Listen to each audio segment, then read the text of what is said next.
இயேசு கிறிஸ்துவின் அன்பான நாமத்தினாலே உங்களுக்கு நான் நன்றியை தெரிவித்துக் கொள்கிறேன். ஒரு விசுவாசி இந்த உலகத்தில் ஜீவிப்பதற்கு அவனுக்கு ஆவிக்குரிய தைரியம் தேவை. சத்துருவினை ஜெயிக்க வேண்டிய பலனை கர்த்தர் கொடுத்திருக்கிறார். நாம் சிங்கத்தை போல நின்று நாம் யுத்தம் செய்ய வேண்டும். சத்துரு நமக்கு எதிராய் புறப்பட்டு வரும் பொழுது தேவனால் மீட்கப்பட்ட ஜனம், தேவனுடைய சமூகத்திலே காத்திருக்கிற தேவ பிள்ளைகள் சிங்கத்தை போல் இருந்து சாத்தானை எதிர்க்க வேண்டும். ஆகவேதான் தேவன் நமக்கு ஒரு வார்த்தையை கர்த்தர் கொடுத்திருக்கிறார்.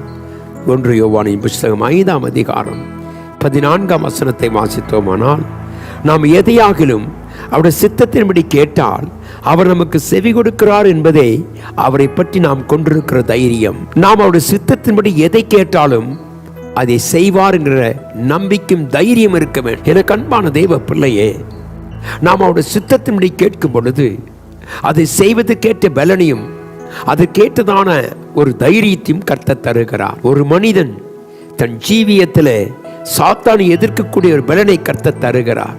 அல்லேலூயா. இன்றைக்கு அந்த தைரியம் நமக்கு உண்டா? தேவ வசனத்தின் பிரகாரமாக, தேவனுடைய சித்தத்தின் பிரகாரமாக நாம் கேட்டதை கர்த்தர் கொடுப்பார் என்று நீ விசுவாசித்தாலே அதுவே ஒரு தைரியம்.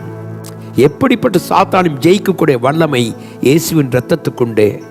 இரத்தத்தால் மீட்கப்பட்ட நீதிமானாக இருக்கிற உனக்கும் இந்த தைரியம் உண்டு என்றால் இயேசு நம்முடைய ஜெபத்தை கேட்கிறவர். அவர் நமக்கு தைரியத்தை கொடுக்கிறவர். ஆகவேதான் நாம் சொல்லுவோம், எப்படி அந்த தைரியத்தை கர்த்தர் நமக்கு தருகிறார் என்று சொன்னால், நாம் வாசிக்கும் பொழுது வேதம் சொல்லுகிறது, அவரில் நிலைத்திருப்பதனால் அந்த தைரியம் கிடைக்கிறது. நாம் அவரில் நிலைத்திருக்கிற அனுபவத்தை கர்த்தர் தருகிறார். 1 யோவானின் புத்தகம் 2ஆம் அதிகாரம் 28வது வசனத்தை வாசித்தோமானால், இப்படி இருக்க பிள்ளைகளே, அவர் வெளிப்படும் பொழுது நாம் அவருடைய வருகையில் அவருக்கு முன்பாக வெட்கப்பட்டு போகாமல் தைரியமுள்ளவர்களாய் இருக்கும்படிக்கு அவரில் நிலைத்திருங்கள்.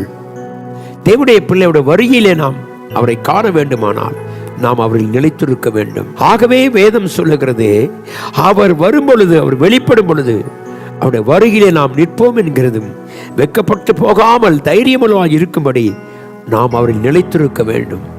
இந்த நாட்களில் விசுவாசம் குறைந்து கொண்டிருக்கிற நாட்கள், தேவனுடைய வார்த்தை நிலைத்திருக்க முடியாத அனுபவங்கள், அநேக மக்கள் விழுந்து போகும் பொழுது, விசுவாசியே நீ தைரியமாயிரு. நீ கர்த்தரை நிலைத்திருக்க அந்த வசனம் உனக்கு நம்பிக்கையும் தைரியத்தையும் கொடுக்கிறது. விசுவாசிகள் ஆழமாக நாம் கர்த்தரை தேடும் பொழுது நமக்கு கர்த்தர் தைரியத்தை கொடுக்கிறார்.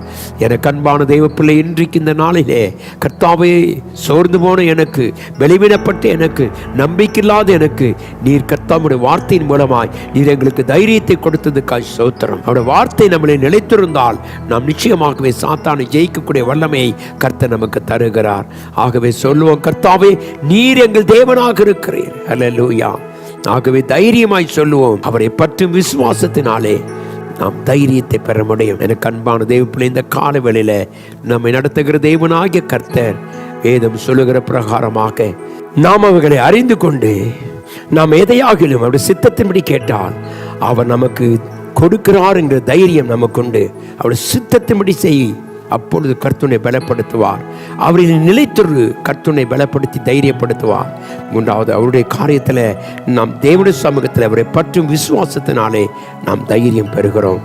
இந்த காலையில் தேவனுடைய பிள்ளையை சோர்ந்து போன உனக்கு தைரியத்தும் நம்பிக்கையும் தருகிறார். என் ஆண்டவர் உன்னோடு கொண்டிருக்கிறார். நீ அவரை நிலைத்திரு, வார்த்தை நிலைத்திரு. அப்பொழுது உனக்கும் எனக்கும் கர்த்தர் நமக்கு தைரியத்தை கொடுத்து சாத்தானை ஜெயிக்கக்கூடிய வல்லமையை கர்த்தர் தருவார். நாம் கண்களை மூடி ஜெபிப்போம்.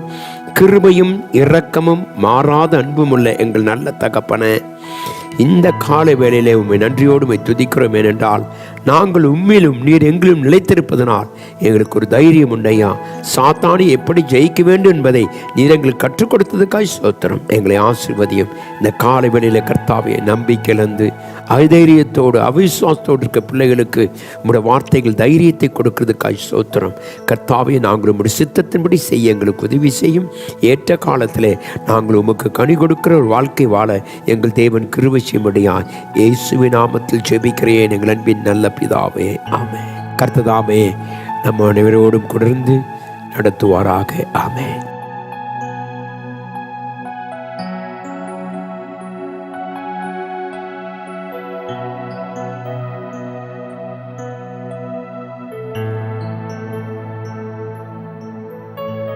ஆமென்.